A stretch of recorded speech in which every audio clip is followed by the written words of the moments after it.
Kakayawin mo Lola? Tinawagan natin si Lola. Ayan. So, hindi po ito debut ni Lola, pero naniniwala at pinupuri natin ang Panginoon sa 80 na taon. Hallelujah!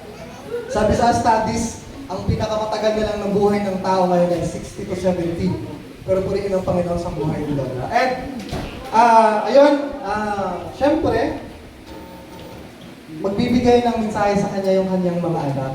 And hindi na natin kailangan patagalin pa, bahala na sila kung anong sasabihin nila. Kaya tinatawagin ko, tinanong ko kanina si Ate Emily kung sino dumauna, yung bunso ba, yung bata ba, o yung ate.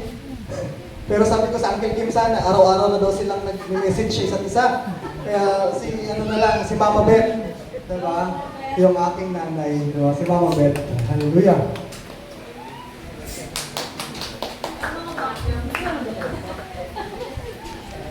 Happy birthday, ma.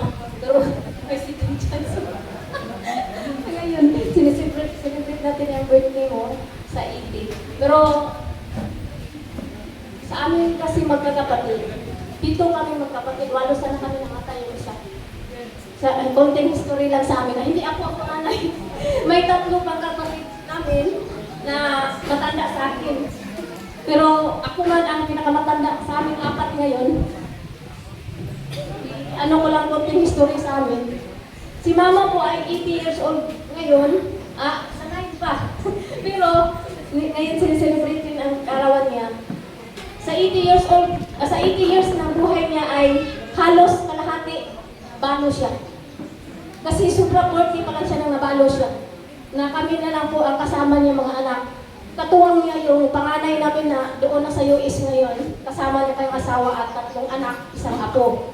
Yung pangalawa namin kasi, nanay Shiner sa Mindanao, 3 sila Shiner at saka 2 babae isang lalaki, 2 apo na si Manding, yung kasunod ni Manang. Yung pangatlo namin ay si Manoy sa Pampanga. May 2 siyang anak. Hindi sila ngayon, malayo sila. Kaya kami na lang dito, bilang kapatid, nakakatandang kapatid ako sa kanila. Salamat sa buhay mo. At patuloy pa rin tayong naglilingkod sa Panginoon dahil ikaw ang nagsimula, tapos kasama yung mga apo mo. Kaya pagpalain tayo ng Diyos sa patuloy mong paglilingkod sa Kanya at saka patuloy natin paglilingkod sa Panginoon, kasama natin ang Diyos palagi. Kaya happy birthday. So ayan, sumunod, si Bunso sa babaeng anak niya, si mama nila Samantha ito. Kung nagtatanong kayo bakit ganun kaganda si Samantha at saka si Nika, ito yung nanay nila. Diba? Ayan.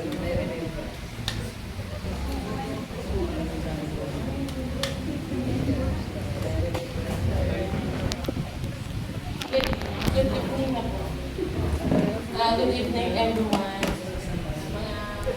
Papasalamat na ako sa Panginoon kasi binigyan pa ni Lord na pagkakataon si Mama na umabot sa ganitong edad. Kasi sa panahon ngayon, bihira na lang talaga yung umaabot sa ganitong edad na hindi na malakas pa na kapag travel pa yan siya mag-isa. Kaya we are so thankful na magkakapatid na sa 80 years of existence ni Mama ay never pa po siyang na-admit sa hospital. Kahit mga anak. Kaya praise God talaga sa iyayang ng Panginoon, sa kalakasan na binigay si Mama. Kay Mama na it's a great blessing na yung good health talaga yung pinaka-wealth namin. At nagpapasalamat po ako sa Panginoon dahil pinalaki kami ng mama namin na puno ng pagmamahal, puno ng nakikita namin sa kanya yung faithfulness niya sa Panginoon, yung pagiging prayerful niya. Yun yung isa sa mga inspiration ko, yun yung isa sa mga nakita ko sa kanya na nai-apply ko rin sa buhay ko, yung pagiging prayerful niya, yung pagiging faithful niya sa Panginoon, yung pinaka-mayaman si Mama sa faith. So yun talaga, pinaka-mayaman siya sa faith sa kanilang magkakapatid. Kaya, papasalamat din sa Panginoon dahil kahit hindi man kami mayaman in terms of financial, pero sa pananampalataya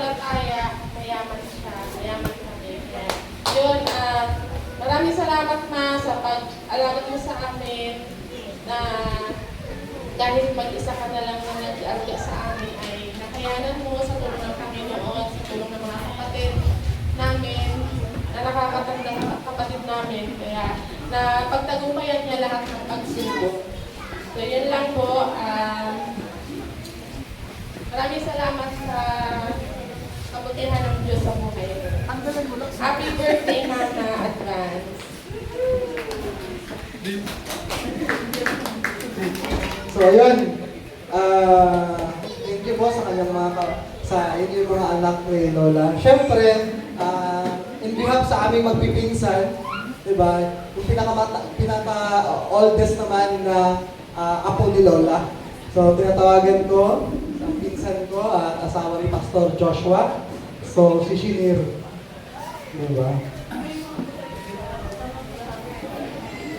Ang maganda namin po sa ating lahat. Nakatayo na po ako. Mga hindi niyo po nakikita. So yun, salamat sa Lord sa birthday ni Lola. Hindi ko makalimutan kasi parang 3 weeks ago pa lang, may tumawag si Lola na mag-celebrate siya ng birthday niya sa church. Tapos si Josh daw yung mag-speak. Kasi taka ako, sabi ko, totoo ba ito? Kasi sabi ko, kay Jem ako naghihintay ng parang confirmation. Pero salamat sa Lord kasi kumbaga nakita niya yung kabutihan ng Lord sa 80 years niya na gusto niya i-celebrate sa church. Which is good talaga na sabi ko nga, kagaya na sabi ni Jen, baka 60 to 70 years old na lang talaga yung lifespan ng tao ngayon. Pero salamat sa Lord na 80 years old na si Lola. Hindi man normal sa pandinig natin na laging parang parang masyado ng gas-gas pag sinabi ipag-pray kita, pinapanalangin kita.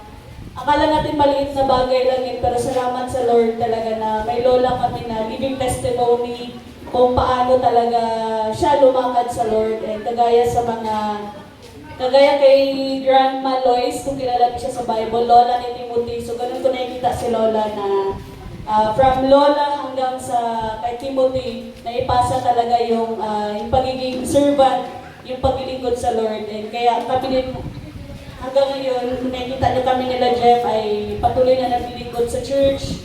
Patuloy kami na simula bata pa talaga hanggang sa paglaki ay naglilingkod na talaga sa Lord. And kagaya ng sabi ni Lola, and I pray na yun din yung maging prayer nyo din sa mga next generation, sa magiging anak ninyo. Naalala ko yung sinabi ni Lola, kahit hindi pa lang siya Kristiyano, ang prayer niya lang daw sa mga anak niya ay makapangasawa ng walang bisyo.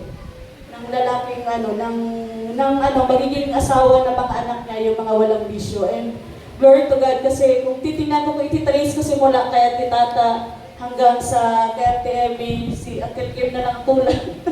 So, kumbaga nakita ko naman na answered prayer talaga kasi yung lahat ng mga in-laws ni Lola ay mga mababait talaga and walang mga bisyo and nakakasama din namin sa church. Kaya parang parang doon pa lang, yun kaya sabi ni Ate Emmy, mayaman na si Lola, doon sa part pa lang na yun na walang sakit sa ulo sa mga in-laws niya. Lahat ay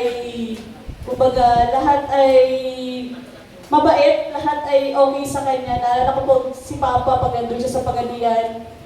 Paggabi, titimpla ni Papa si Mama ng gatas. Pati pag nandun si Lola, pati si Lola titimplahan niya din. Yung ganong klaseng mga in-laws na bihira lang talaga. And salamat ako sa Lord sa buhay ni Lola. And yung mga times na mag-isa lang ako, nakatira sa San Jose dati sa bahay namin nang umuwi na sila Mama sa Mindanao. Si Lola yung nakasama ko, and salamat sa Lord kasi laking tulong talaga yung mga reminders, yung buhay Kristiyano. Kasi nung nag-pandemic, grabe yung mga pangyayari na yun, pero salamat sa Lord na natiling matatag si Lola. Lagi nga sinasabi na may masakit sa kanya. Kaya pag may mga kailangan ng mga panghaplas niya, parang alam ko na agad kung ano yung kailangan ng haplas. Yung iregalo niyo guys, Omega lang. Yung Omega na haplas, okay na siya doon. Kasi sabi niya, gumagaling daw agad yung mga naramdaman niya pag nakahaplas siya. So salamat sa Lord. Nakakatuwa lang na tuwing bisita din kami ni Joshua sa San Jose ay na-appreciate niya. And sa buhay din talaga ni Josh ni Lola, na-appreciate niya rin talaga si Josh. Kahit nung sa kasal namin ay excited na sana siya makapunta. Kasi yung sandals niya nasira pa, dito rin nasimulan yung kasal namin. Kaya nakatawa ko pag naisip ko yun. Kasi excited talaga siya nung sa kasal namin. So salamat sa buhay mo, La. I pray na ikaw patuloy na maglingkod pa sa Lord. Ilang taon pa yung gusto mo? Kaya ilang taon ang gusto mo, go lang. Pero sabi niya nga, ang prayer niya lang din daw sa Lord na pag kukunin siya ng Lord, gusto niya yung hindi na siya isusugod sa hospital, hindi na siya magkakasakit ng malughang. Ang prayer niya lang ay matulog lang. Kung kukunin siya ng Lord, matulog lang siya. So salamat sa Lord, sa buhay mo, La. And ikaw ang patuloy na maging inspirasyon lalo sa mga younger generation na nakikita ko ngayon, halos puro mga kabataan dito, na maging maging magandang ehemplo kayo at talaga kayo, magbigay galang sa mas matanda sa inyo. Literal talaga na sinabi sa Bible talaga na pag i-honor mo yung parents mo, kahit sino man mas nakakatanda sa'yo, although sinabi sa Bible, honor your father and mother, bibigyan ka ng mas mahabang buhay. Blessing kasi ng Lord yan pag once na ina-honor natin yung mga elderly, mga magulang natin, lalo sa mga nakakatanda. Kaya salamat sa buhay mo, La. Pakalakas lang lagi, and excited yan siya lagi tuwing umuwi ng Pagadian. Kasi nga, pag umuwi siya, naka-wheelchair na kasi siya sa Cebu Pacific. So naka-wheelchair siya, kaya parang alam na ng crew kung saan siya dadalhin. Kaya na siya, uwi-uwi siya ng Pagadian anytime na gusto niya. So glory to God sa buhay ni Lola. Yun lang yung gusto kong i-share. Thank you. So, pwede ba natin kantahan si Lola ng happy birthday? And habang kinakantahan natin si Lola, maibibigay yata sila Pastora. So, 1, 2, 3, go, sing! Happy birthday to you! Happy birthday to you!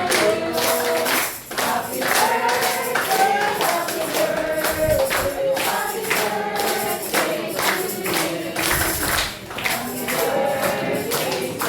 you! Happy birthday!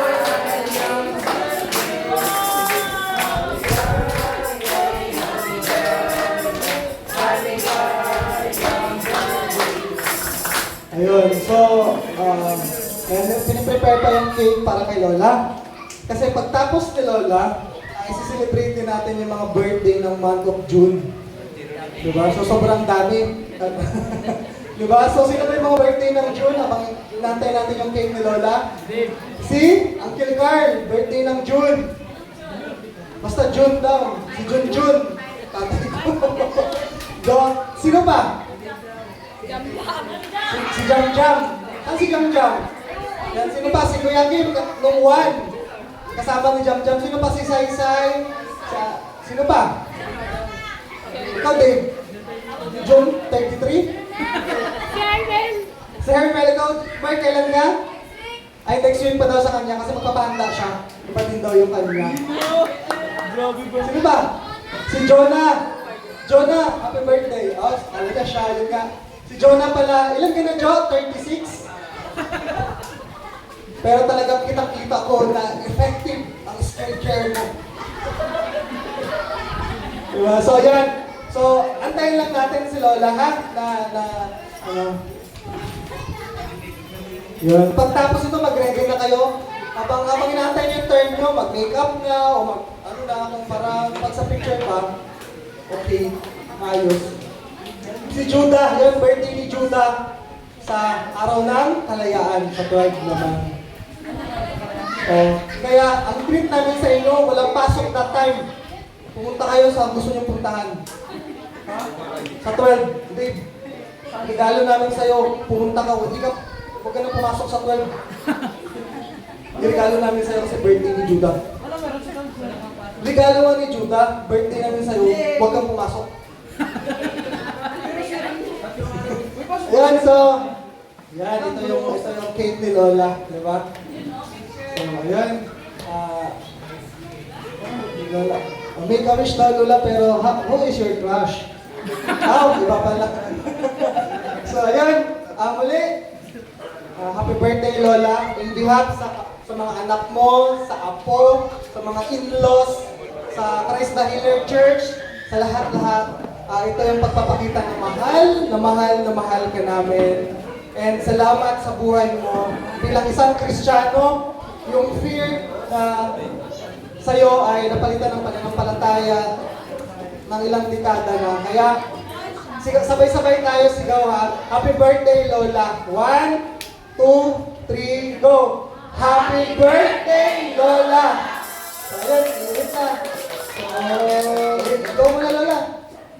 Ihipan mo na, Lola. Ayan, so happy birthday po. Ganyan ko din si Pastor Joshua na ipanalangin si Lola Daddy.